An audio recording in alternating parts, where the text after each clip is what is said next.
nós estamos tratando da análise da carteira, eu quero mostrar para vocês uma visão geral da ferramenta, da análise da carteira no sistema, mostrar todos os campos, né, os gráficos que nós temos nessa ferramenta, para que você possa se familiarizar e depois tomar melhores decisões. Nós já estamos aqui na tela da visão geral e nós vamos clicar em menu e clicar em análise da carteira. Eu vou escolher a análise da carteira que eu abro aqui também e posso colocar inclusive os atalhos aqui. Eles vão para cá e eu vou clicar no mensal aqui. Nós vamos dar uma passeada aqui pela ferramenta e ver cada campo desse, o que quer dizer. Nós já vemos aqui que quando nós selecionamos a parte mensal da carteira, nós temos que selecionar o mês, né? Aqui invariavelmente nós temos todos os meses até o mês atual.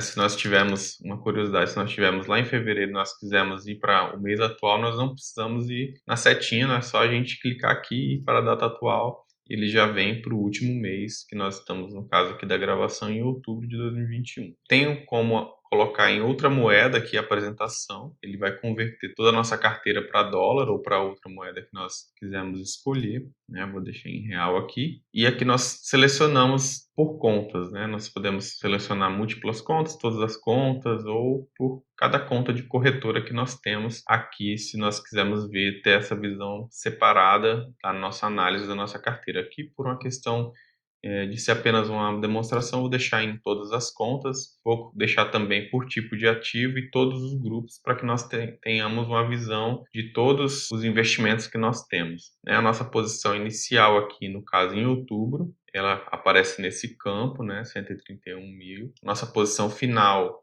desse mês até o presente momento, né, eu estou gravando em 20 de outubro, então nós estamos aqui com 133 mil.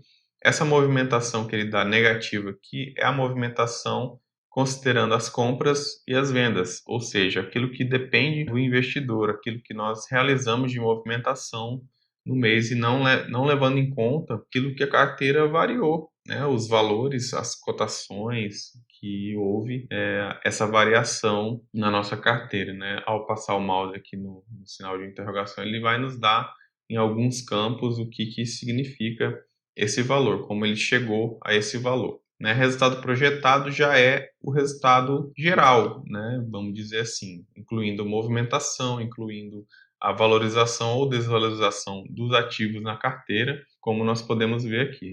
Resultado projetado é igual à posição inicial menos posição final, ou vice-versa, menos a movimentação. Então, ele vai considerar a movimentação e as valorizações ou desvalorizações. A TIR, ou TIR, é aquilo que nós vimos na parte anterior, que é a taxa interna de retorno, ele vai dar aqui em percentual. A rentabilidade do período, ele vai nos trazer a rentabilidade apenas desse período, no caso, o mês de outubro aqui, em percentual também. A volatilidade é da mesma forma, como nós vimos na parte anterior, que a volatilidade ela significa o risco, né? É uma medida que vai trazer o risco da sua carteira, o risco sistêmico da sua carteira. E o índice de Sharpe é aquele que nós vimos também, que ele faz a ponderação do risco e da rentabilidade, do risco-retorno da nossa carteira, né? E é sempre desejável que ele esteja maior do que 1. Lembrando que nós vamos ver em outras partes como analisar a evolução dessa análise, né? Considerar prazos mais alongados para que nós possamos fazer uma análise mais de longo prazo. Partindo aqui para o próximo quadro, nós temos o quadrinho da rentabilidade, um gráfico de linha, em que ele traz a rentabilidade desse mês de outubro, cada dia, né? Cada dia ele vai trazendo a rentabilidade que a nossa carteira teve comparada com o CDI, o Bovespa, aquilo que nós vimos nas aulas anteriores sobre rentabilidade avançada, ele praticamente reproduz essa rentabilidade cotizada aqui nesse quadro. E a rentabilidade mensal aqui também, ele mostra da mesma forma, só que em gráfico de barras, né? Ele consolida essa rentabilidade, traz em gráfico de barras, trazendo já o total dessa rentabilidade. Nós temos aqui como suprimir as informações, né? Se eu quiser ver só a rentabilidade da carteira, ou compará-la só com o CDI, ou só com o Ibovespa, né? Nós podemos personalizar esse gráfico como nós quisermos. Aqui nós temos a distribuição, como está a distribuição da nossa estratégia. Lembrando que o que eu colocar aqui, ele vai mudar os gráficos, né? Então aqui eu estou considerando todos os investimentos da carteira, todos os tipos, e ele vai me dar essa distribuição aqui da minha alocação, né, em ações, fundo de investimento imobiliário, né, e os demais tipos de ativos da minha carteira. Aqui um quadro bem interessante que ele traz os proventos por ativo, né, então a gente tem uma noção de quais são os ativos que estão nos pagando maiores proventos, como ficou a situação no mês até a data atual, né, passando o mouse aqui a gente vai ver os totais por cada papel. Aqui embaixo ele traz uma linha que ele considera os resultados das vendas, caso tenha ocorrido vendas e essas vendas geraram algum resultado positivo ou negativo, vai aparecer aqui. No caso aqui nós não fizemos nenhuma operação, né? Os rendimentos aparecem aqui, que são os totais desses rendimentos que apareceram nesse quadro, e o resultado financeiro vai ser praticamente os rendimentos, já que nós não fizemos operações, né? O resultado financeiro ele se dá pelo resultado das vendas mais os proventos, né? Como nós não fizemos operações de venda, vai ser apenas os proventos. Não tivemos impostos, não tivemos outros custos também. Esse quadrinho aqui de baixo é um detalhamento por ativo que eu acho bem interessante de analisar também, que ele dá uma visão geral, detalhando por ativo. Então, nós temos aqui cada ativo, a gente pode seguir aqui a linha. Por exemplo, Petrobras, mostra a posição inicial de Petrobras nesse mês, né? Se tivesse havido compras, apareceria aqui, vendas da mesma forma, proventos previstos também aqui, apareceria, né, dividendos, no caso, juros sobre capital próprio, alguma coisa do tipo. Temos aqui também a posição final, né, considerando a variação de mercado desse ativo, quanto nós temos em relação à posição inicial e o resultado, né, até o momento, considerando as cotações desse papel no mês. Aqui nós temos o quadro dos resultados financeiros, né, que aí ele considera os proventos recebidos, né, e considera o imposto de renda e outros custos também.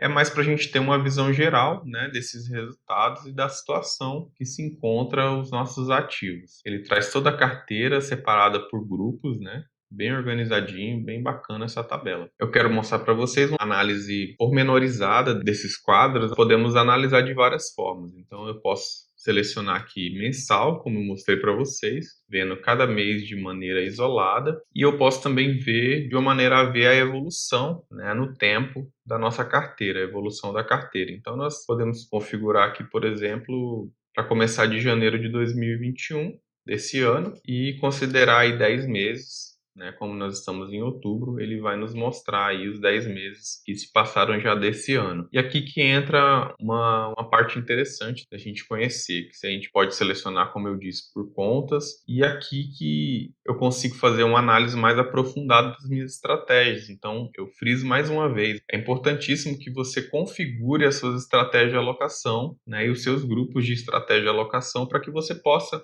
utilizar o sistema de uma forma melhor e mais assertivo e possa fazer esses comparativos da sua análise da sua carteira, os diferentes índices que nós estudamos, né, a taxa interna, de retorno, a volatilidade, que vai te dar uma noção de quanto risco você está correndo, né, o índice de Sharpe, da relação risco-retorno. Então aqui, como eu disse, nós podemos selecionar aquelas estratégias que nós montamos, né? Se eu selecionar aqui carteira completa, que é uma das estratégias de alocação que nós fizemos e configuramos, nós temos todos aqueles grupos que nós criamos: ações, fundos de investimento imobiliário, renda fixa e a reserva de oportunidade. E se eu quiser, por exemplo, ver as informações somente das ações, eu tenho aqui tranquilamente a posição inicial, a posição final, a movimentação, o resultado projetado, os dados talvez que eu julgo mais importante, a taxa interna de retorno, né, nesse período de 10 meses, de janeiro de 2021 para cá, a rentabilidade do período, que seria aquela rentabilidade cotizada, que é mostrada também na rentabilidade avançada,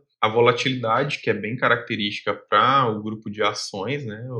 Geralmente, renda variável tem uma volatilidade muito grande, e 25% quer dizer que as cotações elas variaram esses 25% nesse ano, para mais ou para menos do que a média do mercado. E o índice de Sharpe, nós temos aqui um índice de Sharpe negativo, que não é muito bom, né? Então, assim, nós vemos que esse grupo de estratégia de ações, ele sofreu um pouco. Porém, se eu posso fazer uma análise da seguinte forma: eu posso colocar aqui a estratégia de alocação por setor e analisar os setores que nós temos na nossa estratégia, né? Nós temos aqui todos os grupos, eu posso selecionar o setor de energia elétrica. Nós vemos que temos uma situação um pouco diferente. Nós temos uma taxa de retorno de 9, uma volatilidade um pouco menor do que o grupo completo de ações, o índice de Sharpe um pouco maior também, maior do que que já é interessante para a gente. Então, nós temos que é um setor que a gente tem realmente que ter na nossa carteira. No caso dessa carteira exemplificativa, nós manteríamos, porque é um setor que está segurando, né, a rentabilidade da carteira, está segurando a relação risco-retorno, mantendo a volatilidade um pouco mais baixa, considerando que são ações, né, e é normal que se tenha uma volatilidade muito alta. Podemos selecionar outros aqui para a gente ver como se comportou. O Sharp do financeiro também está um pouco para baixo, né, do que a gente deseja. Setores bens industriais também. Ações, de maneira geral, esse ano sofreram um pouco, né? Nós temos como selecionar os nossos grupos e fazer essas análises de uma forma bem minuciosa. Se a gente colocar aqui ações por papel, a gente pode, como a gente configurou cada grupo dessa estratégia um papel, nós podemos ver o desempenho de cada ação. Então, nós temos aqui que as ações de BBAS3, elas tiveram esses índices, o índice de Sharpe de 0,51. Então, quer dizer, como nós vimos lá, para cada 1% de volatilidade, essa ação nos rendeu 0,5. Nós podemos ver também os gráficos, né, para baixo, que, conforme eu te mostrei anteriormente, né, apenas para essa ação. Que é bem interessante se a gente pensar que a gente tem que realmente fazer um acompanhamento das nossas ações, da nossa carteira, né, dos nossos investimentos de uma forma mais minuciosa, né, para que nós tenhamos mais assertividade mesmo nos nossos investimentos. Daí uma informação interessante também é que se a gente for olhar para cada ação e analisar principalmente a volatilidade, nós vamos ter geralmente as ações que não são small caps, elas têm uma volatilidade um pouco menor. Então, se eu for pegar aqui, por exemplo, uma small cap da nossa carteira, que é Cash 3, que são ações de Melius, olha para vocês terem uma ideia da volatilidade, 80%. Então, assim, ela sofre muitas vezes com as quedas de mercado mais acentuadamente, ela tem uma volatilidade maior, né? A sua cotação ela varia de uma forma mais abrupta. E se nós formos analisar um outro ativo da nossa carteira, nós vamos ver uma volatilidade mais baixa. Nós pegamos aqui por tipo de renda e selecionarmos renda fixa, nós vamos ver que nós temos uma volatilidade muito próxima de zero, né? Então, essa é uma característica mesmo da renda fixa. Ela tem uma volatilidade baixíssima, né? Que beira o zero, né? Muitos investimentos em renda fixa, ele vai ter uma volatilidade próxima de zero, né? Porém, a gente sabe que sem risco, muito dificilmente você vai ter uma rentabilidade absurda, né? Aqui a gente pode ver que teve uma rentabilidade absurda, como essa conta é uma conta fictícia, né, e investimentos lançados manualmente, muitas vezes eles podem dar essa diferenciação, que eu vou ter que ver por que deu essa TI muito alta, com certeza isso aqui é alguma discrepância no lançamento. E aí a gente chega ao final de mais essa parte, que nós podemos fazer um giro aqui pela nossa análise da carteira, por essa ferramenta que nos ajuda a tomar melhores decisões. Eu te vejo na próxima parte dessa aula, que vai falar dos resultados financeiros da nossa carteira. Até mais. Tchau, tchau.